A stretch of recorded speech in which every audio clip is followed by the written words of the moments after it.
Welcome back. Speaker Nancy Pelosi, the top leader in the U.S. House, may be laying the groundwork to cancel the upcoming presidential debates between President Trump and his Democratic challenger, Joe Biden. Pelosi said she wouldn't legitimize a conversation with the president and that the president would belittle any debate. Don't tell anybody I told you this, especially don't tell Joe Biden. I don't think that there should be any debates. Joining us now, CBN News chief political analyst David Brody. David, I watched Speaker Pelosi make those remarks at her weekly press briefing. How seriously should we take her suggestion? And is it a law that the candidates have to debate each other? Okay, well, no, there's not a law. There's no law about it. But John, can I just say, I'm sorry, I'm laughing. I mean, really? Look. I love how she says, by the way, if Joe Biden, don't tell Joe Biden. Yeah, because like he's not watching television or wouldn't get wind of it.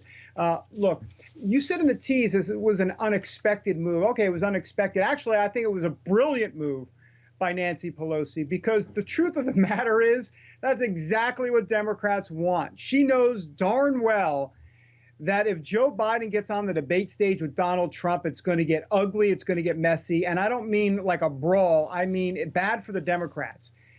Joe Biden on the debate stage is going to be a nightmare for Democrats. And so, look, she put it out there because she doesn't want it to happen. So we know that they're running scared. Look, that's analysis. That's not opinion. That's analysis. They are running scared. It is look, we're not stupid, John. I mean, voters are not stupid. And I wonder if at some point the Democrats are playing this so safe, no debates. We're not going to talk about violence in the streets. We're just going to kind of plug our ears to all of this if it isn't going to come back to haunt them in the fall.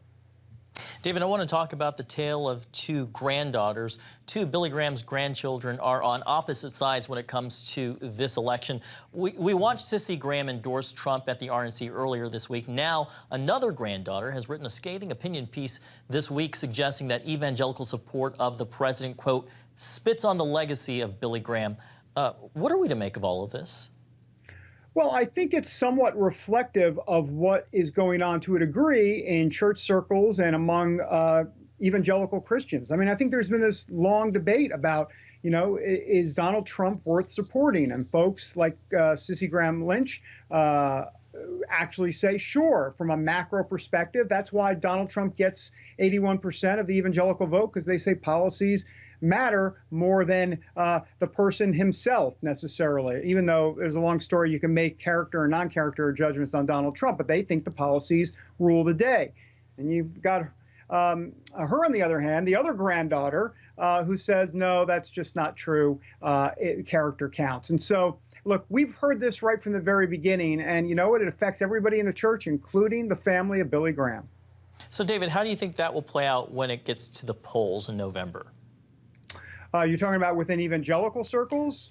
Yeah, because we're talking about the president needing to actually increase his evangelical support this time around. Right. Well, the judges list will be important. Again, he'll need to provide that. That'll probably be in the next couple of weeks or so. But yeah, look, I think he's going to lose some folks because of his Twitter, the stuff that he says on Twitter, and then he'll gain some folks because he's made some promises that he didn't think he would actually keep. So I think it could be a wash, but here's the problem. A wash isn't going to do it for Donald Trump. 81% is not going to do it. He's going to be north of there, needs to be north of there, and that is why turnout is the key. And Ralph Reed and Tony Perkins and all those folks we've heard about and been on this show are going to keep saying, hey, we got to get folks out to the polls. We'll see. David, you've been saying that all along. CBN News chief political analyst David Brody, thanks so much for being with us. Thanks, John.